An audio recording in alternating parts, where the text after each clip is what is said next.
Good morning students. स्वागत है आप सबका हमारे यूट्यूब चैनल पर जिसका नाम है सौरभ क्लासेस फॉर हिस्ट्री।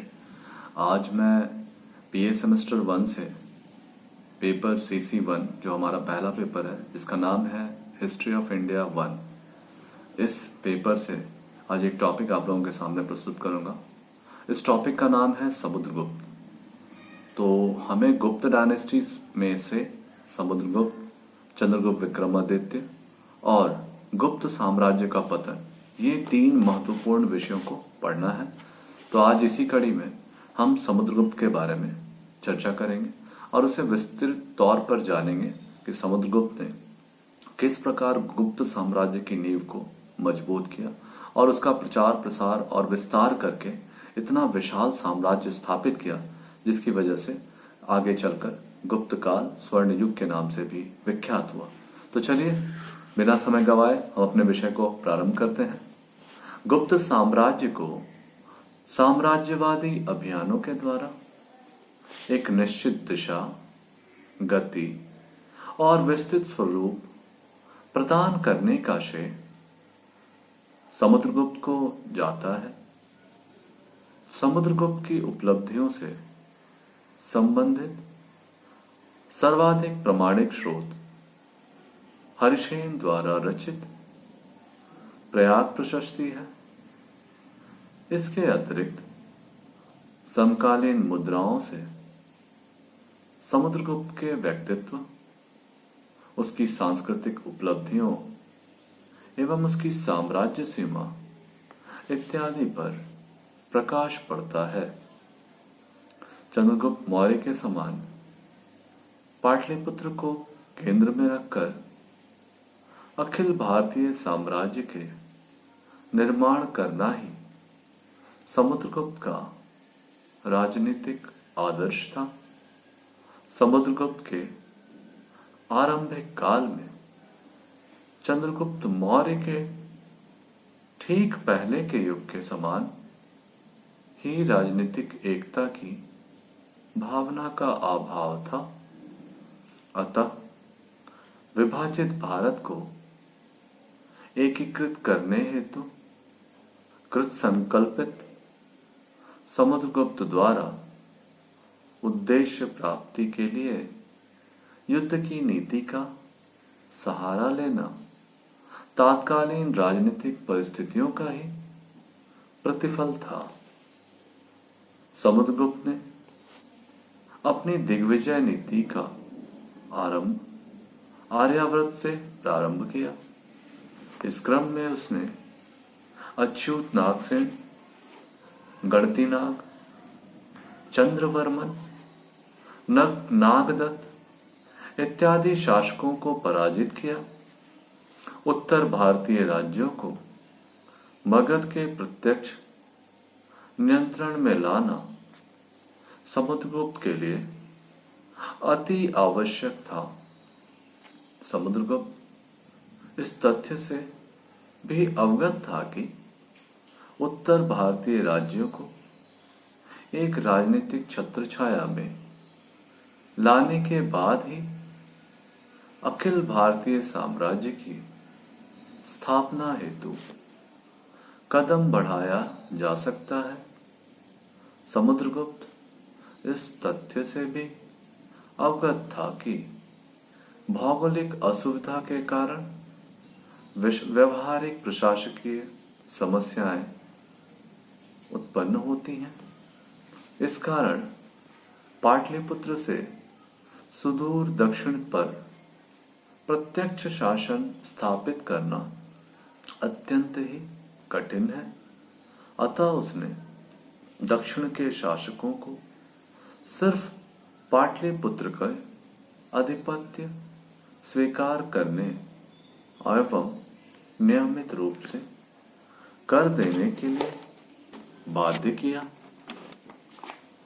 दक्षिण भारत के विजय अभियान के क्रम में समुद्रगुप्त ने कौशल, कुरुल, कांचीपुरम इत्यादि शासकों को भी पराजित किया। समुद्रगुप्त ने उत्तर प्रदेश के गाजीपुर जिले से लेकर मध्य भारत के जबलपुर जिले तक फैले 18 जनजातीय राजाओं को पराजित किया। उत्तर पूर्व में पूर्वी बंगाल के समुद्र तट तक का राज्य डवाक, कामरूप, जालंधर, करतापुरा और संभवतः नेपाल को भी उसने अपने साम्राज्य अंतर्गत किया। समुद्रगुप्त ने मालवा, पंजाब और राजस्थान के अधीन गणराज्यों को भी परास्त किया, किंतु दक्षिण नीति के समान ही उसने उन्हें प्रत्यक्ष शासन के अंतर्गत लाने की चेष्टा नहीं की। वस्तुतः समुद्रगुप्त की सीमांत नीति सूक्ष्मदर्शिता का परिचायक है। वे गणराज्य मध्य एशिया के विदेशी राज्यों एवं गुप्त साम्राज्य के बीच निरोधक शक्तियों के रूप में विद्यमान थे एवं पश्चिमोत्तर सीमाओं के संभावित आक्रमणों को रोकने के लिए गुप्त साम्राज्य के लिए लाभदायक हो सकते थे। अतः ऐसी परिस्थिति में निसंदेह समुद्रगुप्त ने उन गणराज्यों पर विमर्श नहीं किया होगा। फिर भी समुद्रगुप्त के आक्रमणों ने पश्चिम गणराज्य को निर्बल अवश्य कर दिया और चंद्रगुप्त विक्रमादित्य के समय पूर्णतया अस्तित्व विहीन हो गए। इसका दूरगामी प्रभाव गुप्त साम्राज्य के लिए हानिकारक रहा। जब पश्चिमोत्तर भारत पर हुणों ने भारत पर आक्रमण किया और पंजाब तथा राजस्थान गंगा घाटी के क्षेत्रों के बचाव के लिए प्रतिरोध करने की स्थिति में नहीं रहा। इस प्रकार समुद्रगुप्त ने विशाल साम्राज्य को स्थापित किया। वह पूर्व में ब्रह्मपुत्र, पश्चिम में यमुना, उत्तर में हिमालय तथा दक्षिण में नर्मदा नदी तक विस्तृत था। इसके अतिरिक्त भी प्रायः सभी भारतीय राज्यों पर उसका प्रभाव था।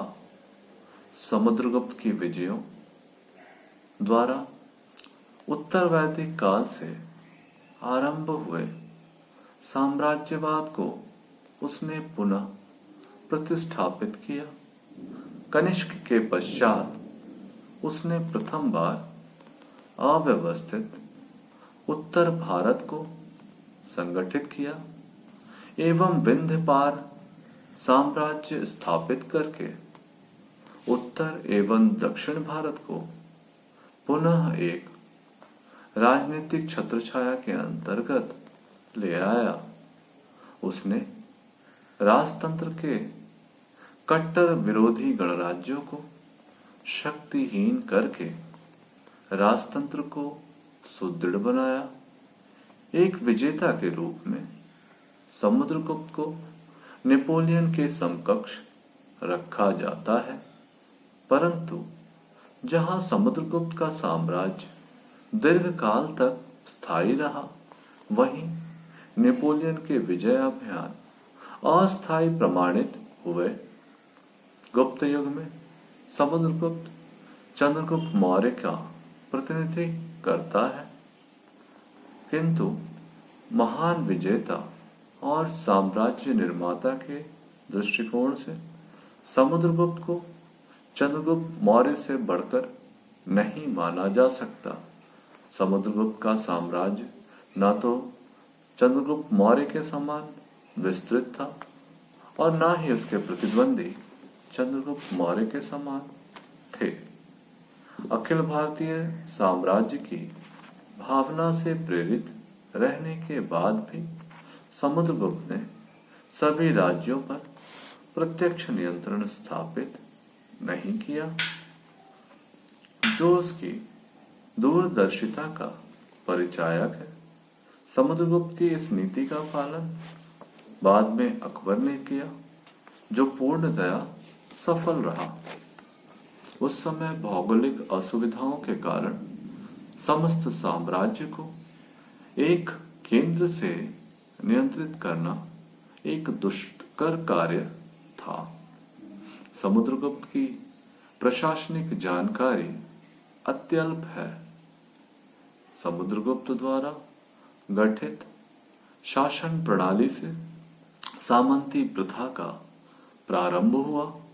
फलस्वरूप भारतीय राजनीति में विकेंद्रीकरण की प्रक्रिया प्रारंभ हुई, जिसका प्रमाण समुद्रगुप्त द्वारा धारण की गई उपाधियों महाराजधिराज, देवपुत्र आदियों से स्पष्ट होता है। समुद्रगुप्त के शासनकाल में ब्राह्मण धर्म का पुनरुत्थान हुआ, जो बौद्ध धर्म के कारण पिछले कुछ शासकों के अधीन दब सा गया था। किंतु ब्राह्मण धर्म का समर्थक होते हुए भी समुद्रगुप्त अन्य धर्मों के प्रति उदार एवं सहिष्णु था। ब्राह्मण धर्म के उत्थान का प्रतिफल था कि संस्कृत ने अपनी गरिमा को प्राप्त किया।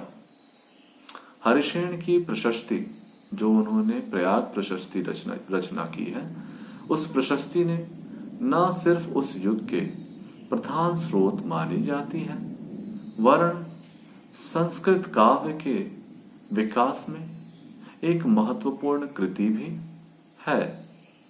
समुद्रगुप्त विद्वानों का संरक्षक था। यह विश्वास किया जाता है कि महान विद्वान सुबंध समुद्रगुप्त के दरबार में था, जबकि हरिसेन उसके राजकवि के रूप में दरबार में थे।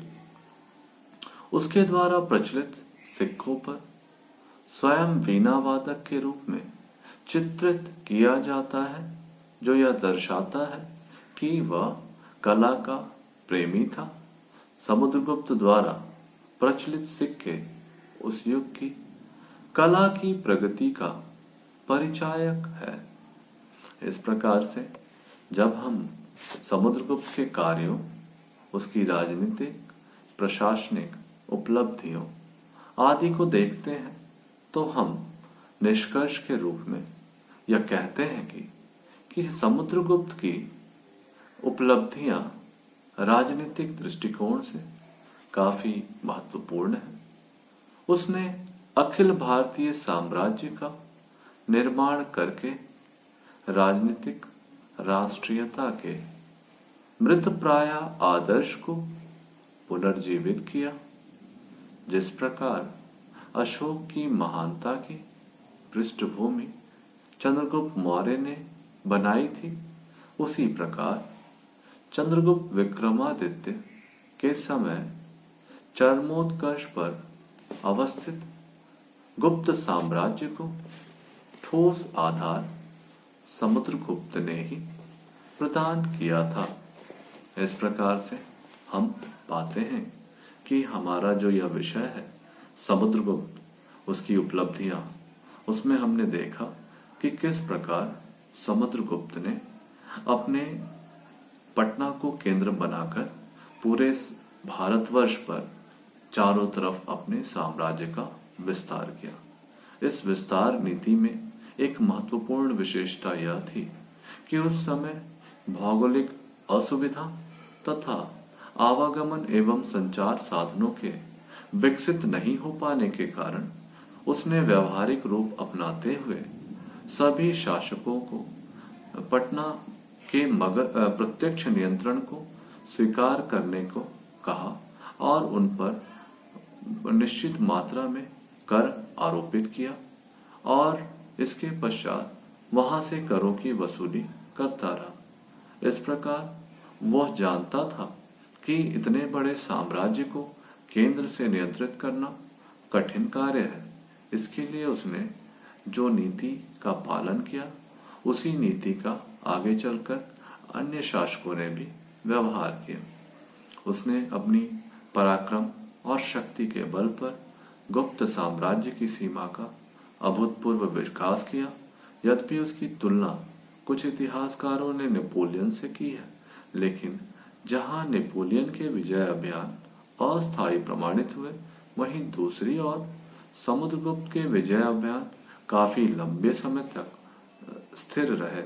साथ ही साथ कुछ विद्वानों ने इनकी तुलना चंद्रगुप्त मौर्य से भी की है। समुद्रगुप्त की तुलना चंद्रगुप्त मौर्य से करना अच्छी बात है, लेकिन जब हम चंद्रगुप्त मौर्य की उपलब्धियों और उनकी कठिनाइयों के साथ समुद्रगुप्त की उपलब्धियों और कठिनाइयों को देखते हैं, तो यह स्पष्ट होता है कि समुद्रगुप्त की उपलब्धियां चंद्रगुप्त मौर्य के सामने उतनी व्यापक नहीं थी। दरअसल समुद्रगुप्त को इतने पराक्रमी योद्धाओं का सामना नहीं करना पड़ा जितना चंद्रगुप्त मौर्य को करना पड़ा था। लेकिन इसके बावजूद चंद्रगुप्त मौर्य के पश्चात या मौर्य साम्राज्य के पश्चात जो भारत में बौद्ध और जैन धर्म का प्रभाव पड़ा था, और उस दौर में जो भारत का विखंडन प्रारंभ हो गया था, तो समुद्रगुप्त की यह साम्राज्यवादी नीति ने न केवल भारत को एक मजबूत राष्ट्र के रूप में, एक सशक्त राष्ट्र के रूप में परिणत किया, बल्कि साथ ही साथ उसने इसको एकता के सूत्र में पिरोकर ब्राह्मण धर्म का पुनरुद्धार करने का भी कार्य किया, जो बौद्ध और जैन धर्मों के अधीन दबसा गया था। तो इस प्रकार हिंदू धर्म के प्राचीन स्वरूप को उजागर करने का कार्य समुद्रगुप्त के द्वारा किया गया है। तो हम अपने विषय को यहीं पे समाप्त करेंगे। मुझे उम्मीद है कि समुद्रगुप्त से जुड़े सारी शंकाएं आपकी समाप्त हो गई होगी। अगर आपके कोई सवाल हो तो आप मुझे मेरे कमेंट में लिखकर दे सकते हैं, मैं आपको उसका अवश्य उत्तर करूंगा। और मैं अगले क्लास में फिर एक नए विषय के साथ आप लोगों के सामने उपस्थित होऊंगा। तब तक के लिए धन्यवाद।